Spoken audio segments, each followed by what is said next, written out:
Good news for Nigeria as Nigeria's oil output rises by 15.6% to 1.3 million barrels per day. Interesting development indeed, because of course, Nigeria relies so much on crude oil for her revenue. Welcome to Business Daily. I am Yusuf Akogu. We take our top stories now.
Glad to have you back. Now we go to the stock market to give you update of how on how the market fared yesterday. And of course, we start with the snapshot of the market. Of course, the market closed positive yesterday, almost 4%, 3.99%. Indeed, it happened yesterday. And the market capitalization indeed added 1.22 trillion in naira yesterday to close at 31.7 trillion naira on the day. And of course, in terms of a volume of trade, over 1.186 billion, a value at 19.225 billion.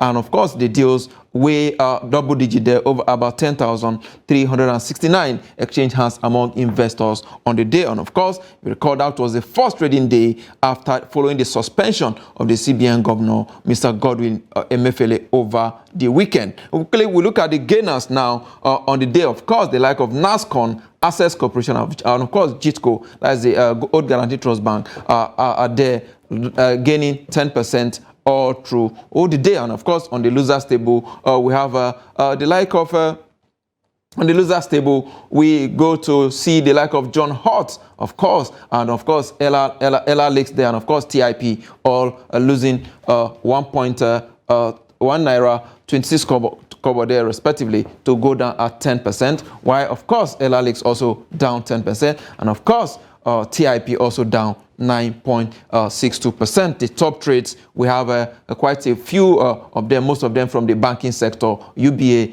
JIT Guarantee Trust Holding, and of course Zenith Bank, all of them dominating the activity chart for the day. 215 million, 208, and of course 85.7 million shares respectively. Let's look at the sector performance as it went down on Tuesday. 8.876%, the banking sector, industrial sector 1.21%, while consumer goods 3.36%, while going down to the oil and gas sector 0.22%, and of course on the flip side we have 4.83% for the insurance sector. The rest of Africa are also not really doing badly as well. We have a Johannesburg Stock Exchange down there in South Africa doing 0.32%, while GSE in Ghana, our next door neighbor as usual, 0.05%, and of course in Uganda, far away in the Eastern Africa, we have them 0.01% from that axis. So these are the stock market performance as it went down on Tuesday. Of course, we'll stay here,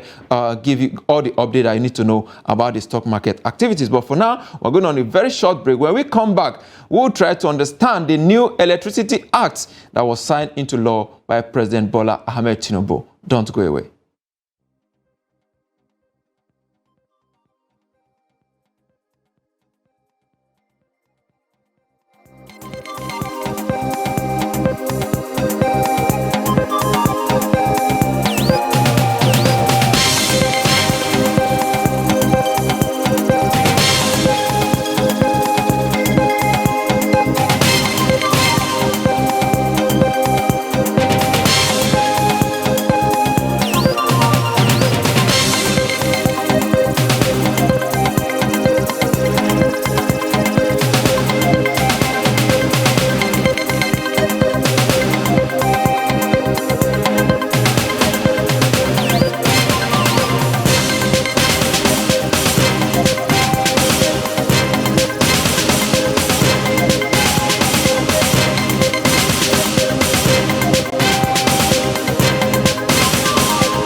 Glad to have you back. It's still Business Daily right here on Trust Television. Now we go straight into our discussion.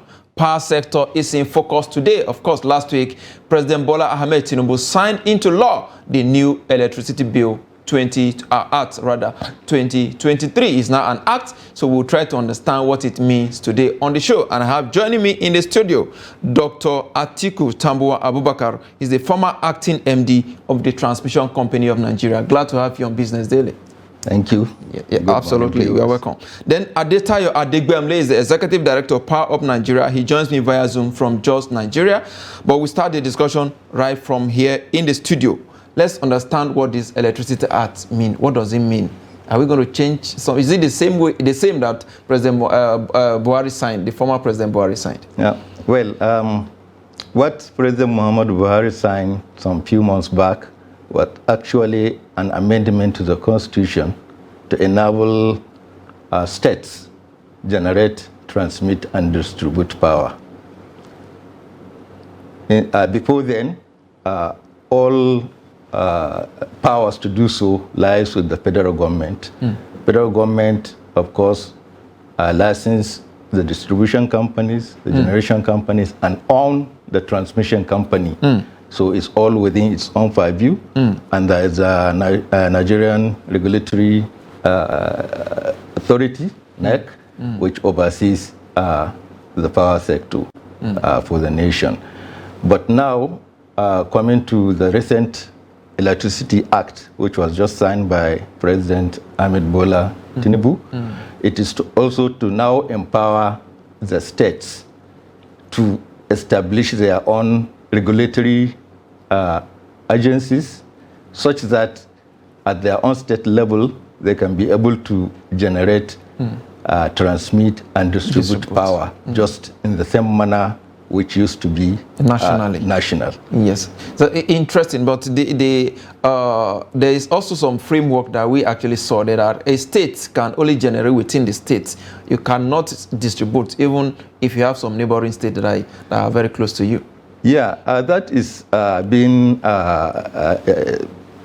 that provision was made in order to bring sanity into the whole power sector value chain. Okay. If a state is given that responsibility for its own state, I think it will be better managed.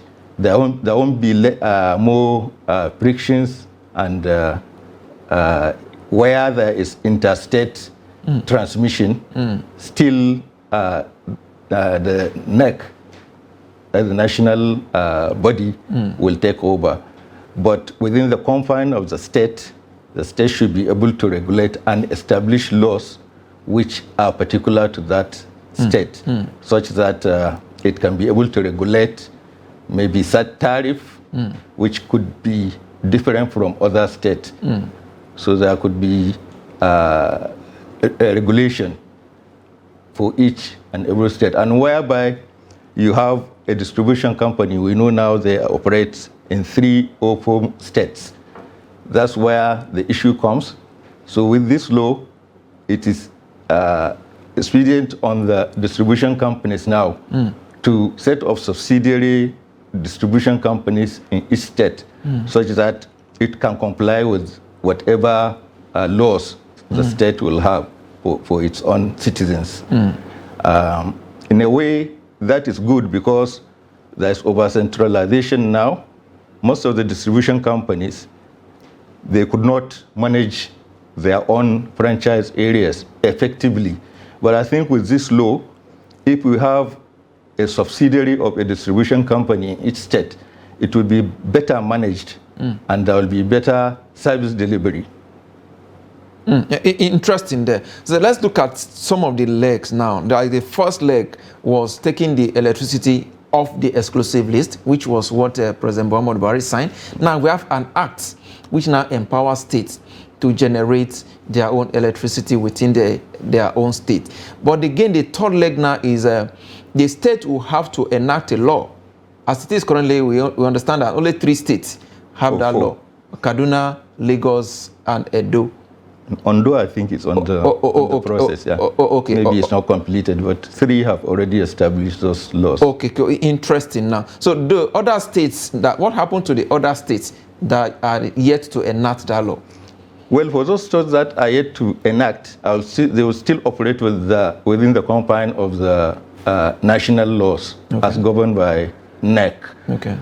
So each state, like you said, is required to set up its own laws so that it will be backed by legislation of that state. So with that, we will be able to have a fully decentralized electricity market whereby a lot of advantages could be realized. We may come to that aspect, but there could be leverages for a lot of power generation, like renewables will come in. We will have mini grids whereby each state can grant license to an entity to generate and transmit within a certain area of the state. Of course, there are regulations in terms of power capacity.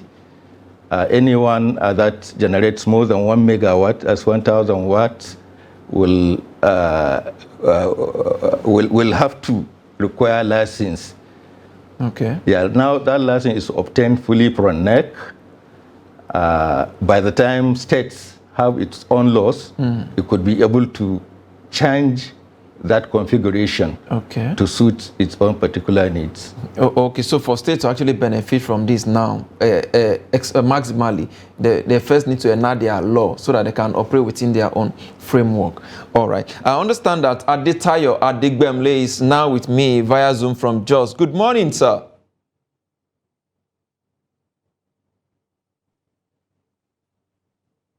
Good morning, Mr. Adigbemile.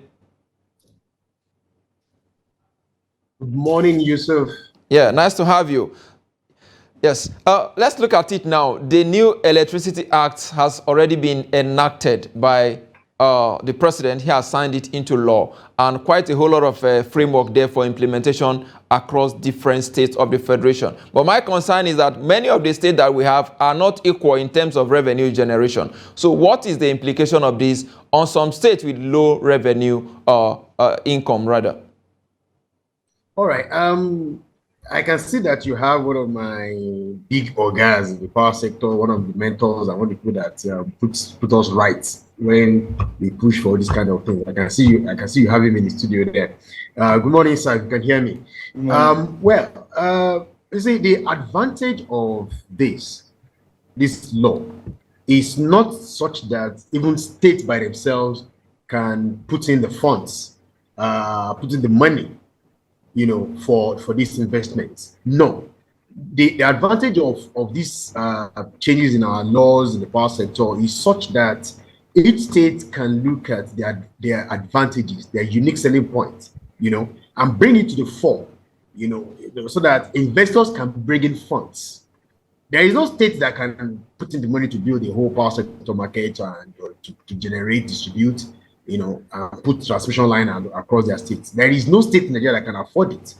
What we can do, or what we expect the state governments to do now, is to look at their own unique selling points, look at their advantages, bring it to the fore. Let investors see what they are offering. Let the investors see what is on the table. Let the investors see what the laws of the states is dictating. And, we can have a situation where different states can have good laws that will encourage people to now bring in their funds into the sector and to come and invest in such states. So we're not looking at states because they are poor or because they are rich.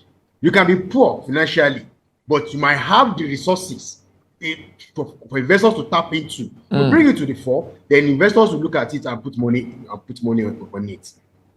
No, interesting submission there. But let's also look at it this way. Like now, the states need to enact some laws now before they can actually, regulate the power sector within their domain. As it is currently, we only have about 3 or 4 states that actually have enacted that law: Kaduna, Edo, Lagos, and of course, Ondo states. Now, for states that are yet to do this, how soon or how quick do you think they should actually approach this law? Well, out of all the states that you mentioned, only Lagos State has anything in the advanced stage. And when I say in the advanced stage, it's because they already have a state policy, power sector policy. So, I mean, you have an idea of which direction they want to go. That is one. Two, they also have a law at their state assembly that is already about to be passed into, I mean, a bill that's about to be passed into a law. Same thing with Edo State. I have done my research, and I don't think even with Kaduna State, I've not seen any, any bill in their state of assembly along that line. So the only two people that I can say have advantage in terms of being ahead is just Lagos State and Edo State. We have other states too, like Nasarawa State, that have an old electricity electricity act.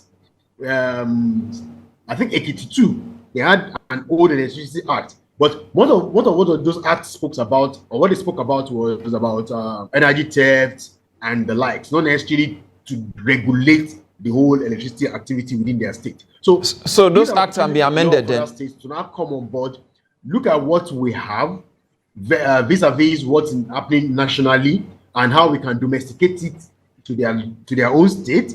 Like Engineer Atiku rightly said earlier, I mean the old abstract says you must go and get licenses from NEC if you want to generate above a particular kilowatt. Now states can look at how they can do modular generation that are lesser than that to suit or to fit in it. Okay, Doctor. Mr. Adetayo, will come back to you. Doctor, where does it leave privatization of the power sector now that the power has been given to states to generate their own power? Where does it leave privatization? Okay. Well, as you know, the initial law, which is EPSR 2005, which is now repealed and replaced, is actually to set the pace for privatization, which it does successfully. And we had these distribution companies and GENCOs on their own as private entities.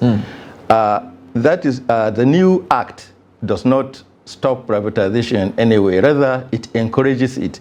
Just like my colleague has said, it is also to provide a better platform, peculiar to a state, such that investors will be encouraged to come in better than the previous laws or the laws were operating.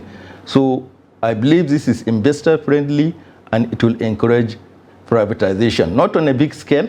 There will be entities which are smaller in terms of finance that can come in and set up mini grids, small scale hydro, small solar systems, and that will encourage them.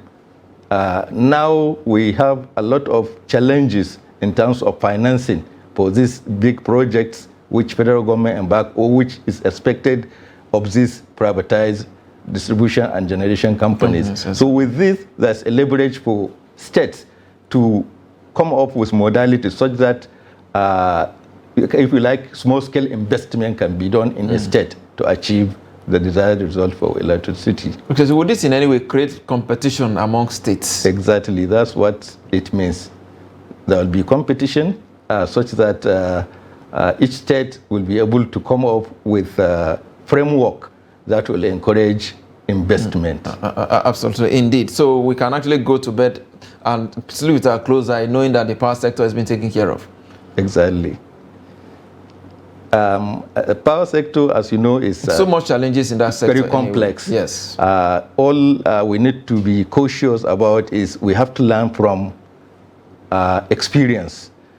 What we had now, NEC is managing the whole country. So we are having states coming in to manage its own state. So we should learn from, there are a lot of challenges. Up to now, there are a lot of issues to do with liquidity. The distribution companies cannot pay for the power they consumed, and distribution and GENCOs are not adequately paid. So that kind of scenario should not happen in the state. where we have the state to have the ability to look at the lapses that are contained at the national level so that they can leverage on it and make an investor-friendly atmosphere. Okay, interesting. Adetayo Adegbenmle, I understand you're back with me now. So let's look at it now. Would this law now, as it is now, can we say that the power sector challenges have completely been addressed already? Oh my God.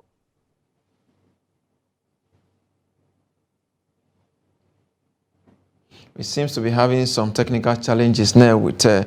Adetayo. Let's come back to the studio now. As you did mention about the GenCos, the transmission, and of course the distribution company. But looking at what we're actually generating now, we lack the capacity at the national level to even transmit what we're generating as it is right now. Do you think the state will be able to manage just complexity? Yeah, in a way it could. Take, for instance, our national grid.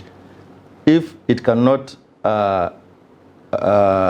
be able to generate, to transmit certain level of power to a particular state due to whatever reason, lack of adequate transmission line or transformer capacities.